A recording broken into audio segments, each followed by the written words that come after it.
Hi everyone, today I'm really excited to announce that starting on the Rubber Dance blog today is a brand new challenge. It's a colour challenge. The colours this month are gold, orange and red, and you can create anything that you want. I've created something specially here today and I'm going to share this tutorial with you, and I thought that those colours immediately conjured up autumn to me, and I'm going to be showing you how to make this gorgeous autumnal wreath using the maple leaf stamp from the Maple Leaves stamp set. So I'm going to put a link in the description at the bottom of this video so that you can click on the link and pop along to the Rubber Dance blog to see what all the design team members have been making to tempt you and to inspire you and to start you off on your journey of thinking about what you're going to make using this wonderful colour scheme. So I've got my paints together ready to show you what I made for this month's challenge, and I hope that you will join in, because you've got the whole of the month of September just to mull over in your head what you're going to make, and then make it and link up on the Rubber Dance blog, and you never know, you might be lucky enough to win some of Bibby's lovely Rubber Dance stamps.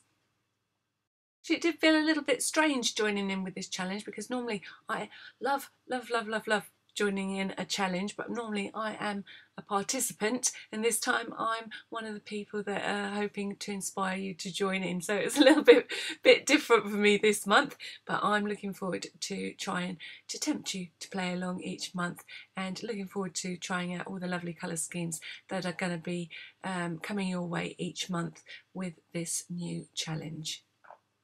So without further ado, I'm going to talk you through how I made this lovely leafy wreath ready to herald in the autumn at our house. So I'm starting out by using pieces of A4 card, and I am going to colour all of them with acrylic paint, and the idea is just to blend all the different colours, the tones that I was telling you about, using the golds, the oranges and the reds, which are just perfect for making autumnal leaves. And I'm not being too precious about it. I'm just blending different shades of those colours all over the sheets of cardstock, and I'm going to be doing 5 sheets in all. So they've got a little bit of body because I want them to hold their shape when I make these little card pieces into the leaves that I'm going to decorate my wreath with. And you can see I just change the colours each time I do a new sheet, and just to get a different blend of those colours. So this one's a little bit more orange and golden, and the one previously was a little bit redder, and you'll see that I try and get lots of different shades of colour. I'm using a flat brush, and it's quite wide. It's probably about 1 inch wide, and it just makes the job go a whole lot quicker. So I'm trying not to put too much water into the mix because I don't want the card to get too soggy, but I am just using a little bit of water every now and again if the paint just sort of starts to dry before I've blended the colours a little bit. You can see that I'm just making lots of different patches of colour all over the card, so that my leaves will be all different colours once I stamp on these sheets. And the other thing that you're going to have to do is, once you've done one side of the paper, then you're going to let them dry, and then you're going to flip them over and repeat the process on the other side.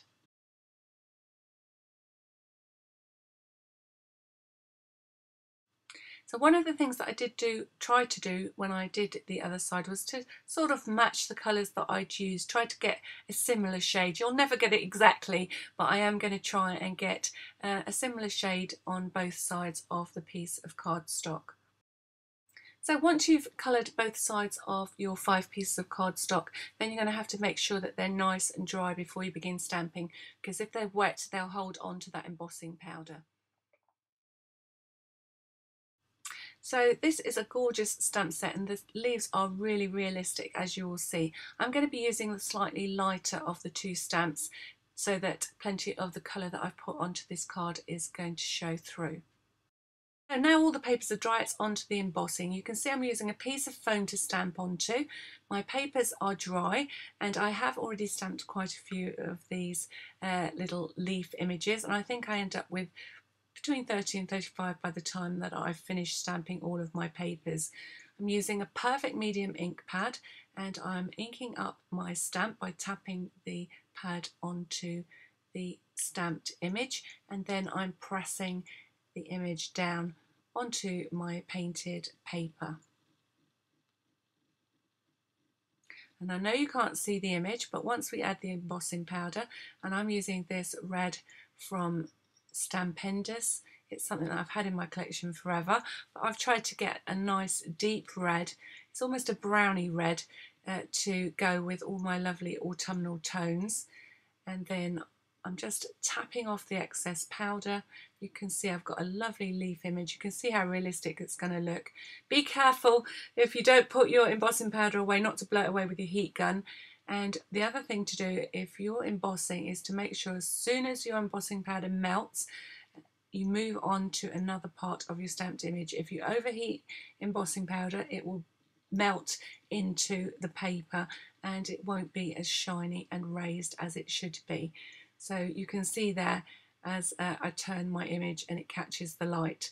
So I'd probably suggest that you put your embossing powder away each time you use your heat gun. So I'll try to be a little bit neater this time around and show you the right way to do it. So I'm tapping my ink onto my stamp and then pressing it down well onto the painted paper.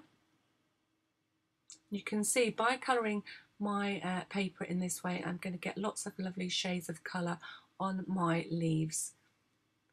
Then pouring on the embossing powder and tapping off the excess. And now I'm being a good girl and using a scrap sheet of paper to catch all the embossing powder so that I can easily put it back into the little embossing powder tub. And then again I'm using my heat gun to melt that embossing powder, and you can see here as it turns I'm moving the heat away from that area and travelling all over the leaf stamp. So I'll do that one more time and then I think you don't really need to see me stamp 30 of these leaves. So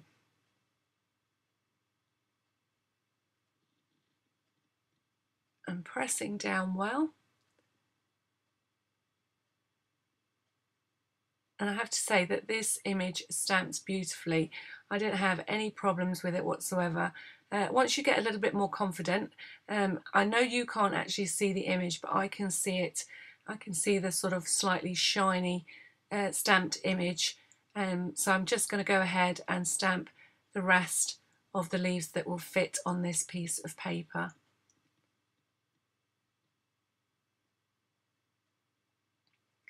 And once you get to stamping 30 or so of these, you'll be able to do the same sort of thing. Just be a little bit careful with your embossing powder and make sure that you do catch it all on your piece of scrap paper. So I'm just adding the powder one leaf at a time, and that way I control where the actual remainder of the powder is going to land.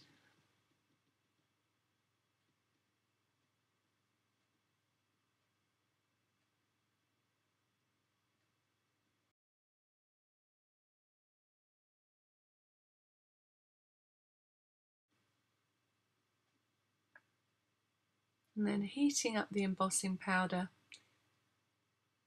until it just melts, and then moving on to the next part of the image.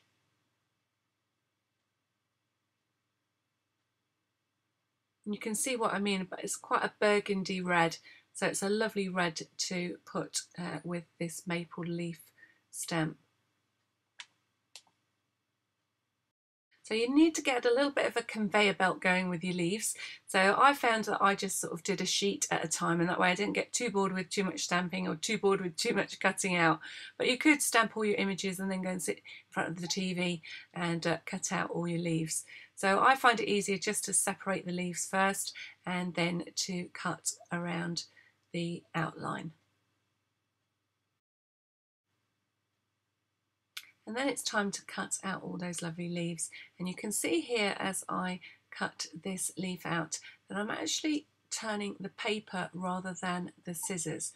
And I just find that the much easier way of negotiating all these twists and turns around the outside of the leaf.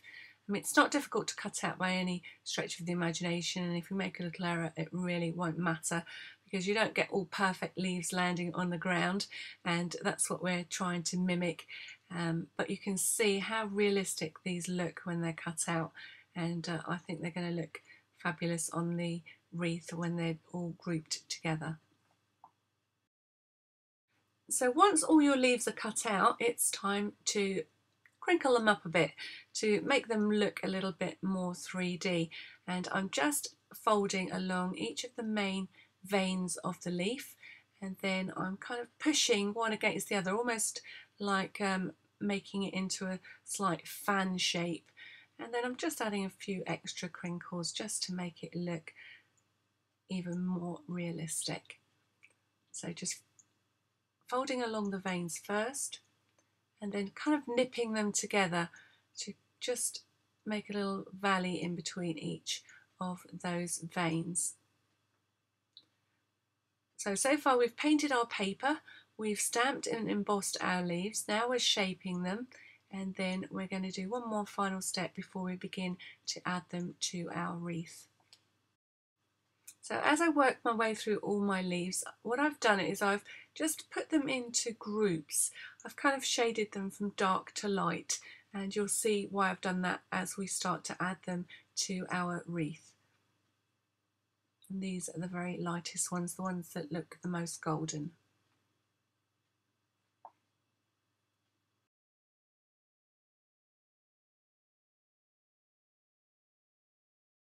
Next, I'm going to paint the actual wreath itself. It's a polystyrene wreath, and I'm colouring it because just in case you get any gaps as you add the leaves to the wreath. So remember what I said, that I wanted to kind of add the leaves according to shade, so to go from the yellower leaves right down to the red leaves at the bottom, and I'm painting the ring in the sort of effect that I'm going to put the leaves on. And so I've started at the top with yellow, blending down to orange on both sides, and then right at the bottom I've got the red. So I've started out with a rough coat which I'm drying off, and then I'm going to come back in and add another layer just to make sure I've got a good base coat of colour and no fingerprints, as you can see here.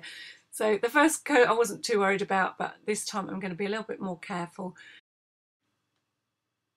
So I'm just adding another layer of paint, so starting with the red, blending out into the orange, and then into the yellow.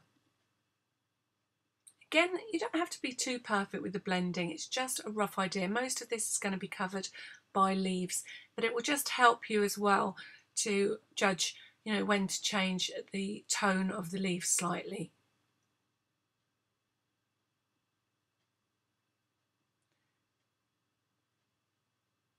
So once I'm happy with the blend, then I'm going to dry this side so I don't get fingerprints in it this time, and then I will colour the top of the wreath. So repeating that blending process, so starting with the red at the bottom, and this time I'm going to do half a wreath at a time so that again I can dry it as I go without getting fingerprints on the actual wreath itself. So I'm blending from the red to the orange, and then through to the yellow.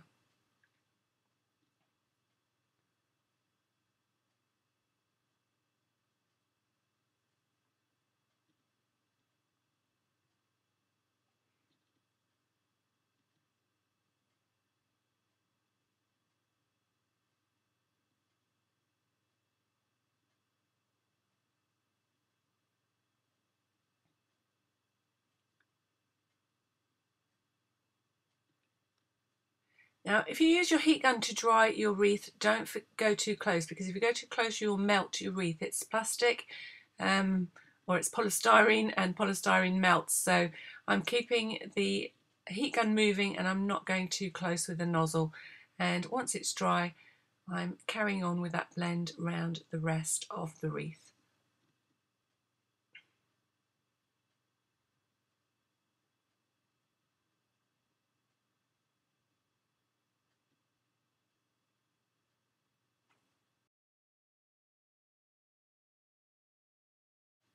Now the final job that you have to do is to go around all the edges of your leaves, just getting rid of that white edge because this has got white cardstock in the middle.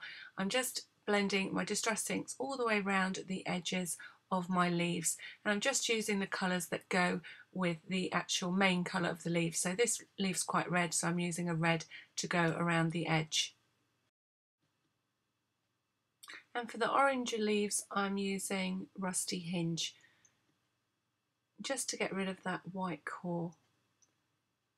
Now if you end up having perhaps a few too many yellow leaves, you can use the ink to darken them in areas if you want them to be slightly oranger, and vice versa. If you want to add a little bit more red into an orange leaf, you can use the ink to do that.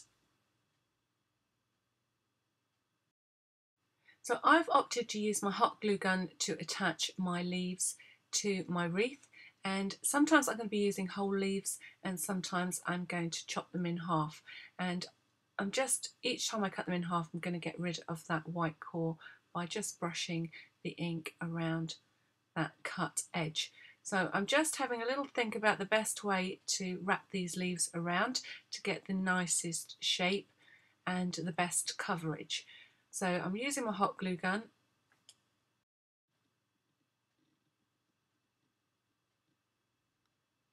So now there's really no right or wrong with how you put your leaves onto your wreath, but I'll give you a few tips, the things that I was looking for as I wrapped my leaves around. I wanted to keep the texture of the leaf, so I'm trying not to flatten them completely as I wrap them around, and I wanted a little bit of variety about where the leaf sat. So sometimes it looks like two leaves are wrapped around, sometimes I've used half leaves so that I get one leaf sat on the top of the wreath.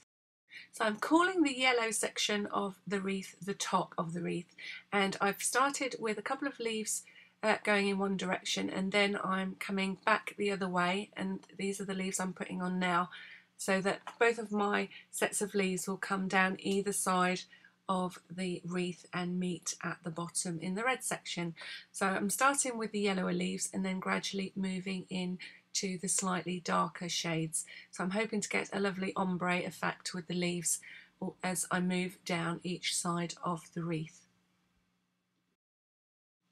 I'm using relatively small dots of glue in order to attach my leaves. You don't really need much, they're light and the little polystyrene ring is light. The other thing that I'm trying to do is to get some of the leaves to kind of curl up at the outside and the inside of the wreath, so it's not just a straight circle edge. So to break up that circle shape, I'm just making sure that I get a little bit of texture with the edges of the leaves curling outwards from the wreath. So I'm hoping that you can see that lovely ombre effect as I'm moving here into the slightly darker shades of leaf. And the other thing that I thought I'd mention whilst you're watching this is that you could quite easily do this exact same wreath, but perhaps with a spring or summer feel. So change the colours of your leaves to perhaps yellows and greens, and stamp perhaps with a green embossing powder, and then just change your embellishments according to the season that you're going to use your wreath for. You could even do a lovely frosty feel and have a winter wreath as well.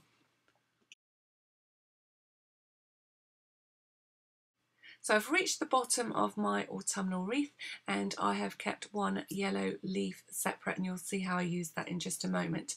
I've had this autumn sticker for quite a long time, but it's not quite the right colour, so I'm going to get out my stickles and make it match my wreath and take some of those extra little leaves off just to make it a little bit more simple, and I'm going to use that as the wording on my wreath.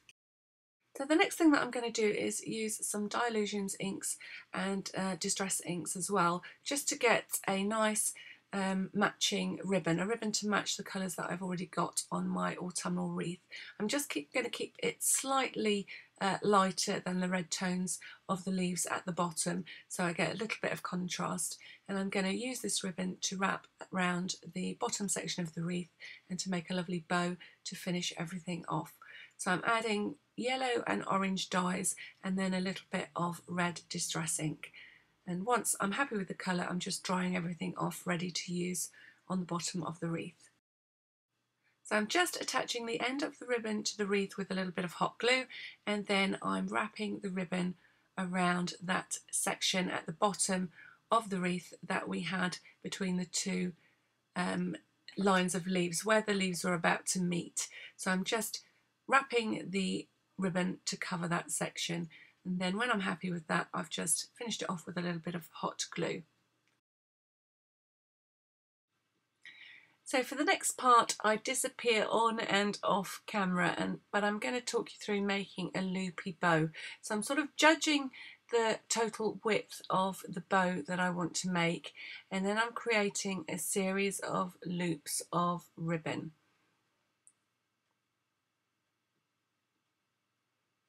So I'm just holding them around my fingers and wrapping the ribbon over and over, probably for 5 or 6 times, and then leaving myself a short length of ribbon at the end to tie around these large loops.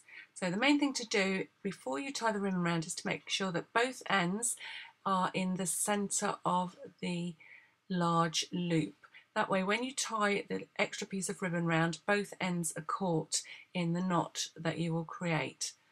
So you can just about see what I'm doing on the edge of the camera. So I'm wrapping the ribbon around, a little bit awkward to do one-handed, but once it's in place, just pull both ends of the piece of ribbon and tie a knot. And once you're happy that it's in the centre of those loops, which I'm just moving it here just to make sure that it's central, and then I'm going to pull the knot tight and do a second knot.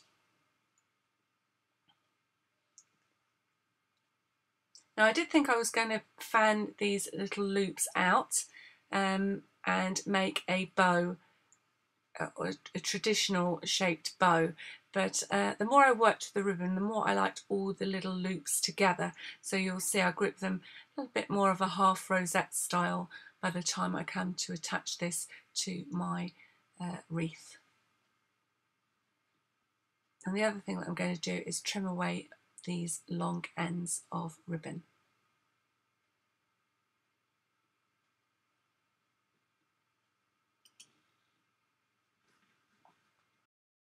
You'll remember that I kept one of my leaves to the side and I picked one of the yellower leaves, but now I'm just going to come in with my red ink just to add a little bit of that red colour into the leaf itself, so that, you know, it's a mixture of red and yellow. And then I'm going to use this as a feature leaf, so I'm just putting all that shaping back into place, and I'm going to use this as part of the little arrangement that I'm going to decorate the bottom of the wreath with.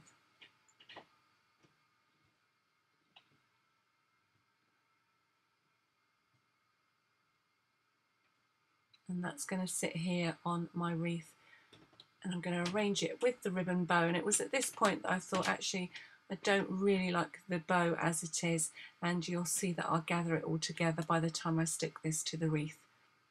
Now, if you remember, I did say that I had had this autumn sticker for quite a long time, and I still really like it, but it just wasn't quite the right colour to go on my wreath. So I'm just adding some red stickles to a couple of the letters, and then I've also taken off all the little paper leaves that were attached because it was just a little bit too fussy with those and all the leaves that I've already got on my wreath. So it's always worth bearing in mind that something you have might be the right word or it might be the right embellishment, but it perhaps isn't the right colour, and that's where all your paints and stickles and all those lovely crafting materials that you've got come into play. You can cover things with paper to make them match your project. So just get your thinking cap on and think about all those things that you might like to group together just to finish off your wreath. So I've got some paper flowers ready to add and my word once it's dry. So because you can see the back of the word from the centre of the wreath, I've decided to colour the back of my lettering, and the ink still looked a bit dull, so I've decided to just run over the grey areas of the chipboard with my orange paint just to make it a little bit nicer if you did happen to catch a glimpse of it in the centre of the wreath. And because the paint really sank into the grey chipboard, I did a second coat just to make sure that it was nice and bright. And then I'm using my heat gun just to dry off those 2 layers of paint. So first of all, I'm going to attach that lovely feature leaf, and then I'm going to add the ribbon below that. And you can see here I've gathered it all together into a bow, so all the loops hang down from the bottom of the wreath, and I'm just attaching it with a bit of hot glue where the knot is on the bow. So this little part of the video is more about ideas rather than actually expecting that you will have all the bits and pieces that I'm using just to create this little arrangement at the bottom of the wreath. You could use anything that you have that's autumnal. You might use little baby pine cones, or anything that you think is autumnal, and or a word or a phrase that you might want to use on the bottom of your wreath. So I'm just swirling a few of the wires from the flowers that I'm going to be using, turning them into little coils. And I also found this couple of sort of golden stars, and I'm just pushing them into the polystyrene wreath, and then just using my hot glue gun to add a couple of paper flowers just to create a little arrangement on the top of this bow just below the word autumn. So it really doesn't take much hot glue to hold all these elements in place, and you just stop when you're happy with the arrangement that you've created.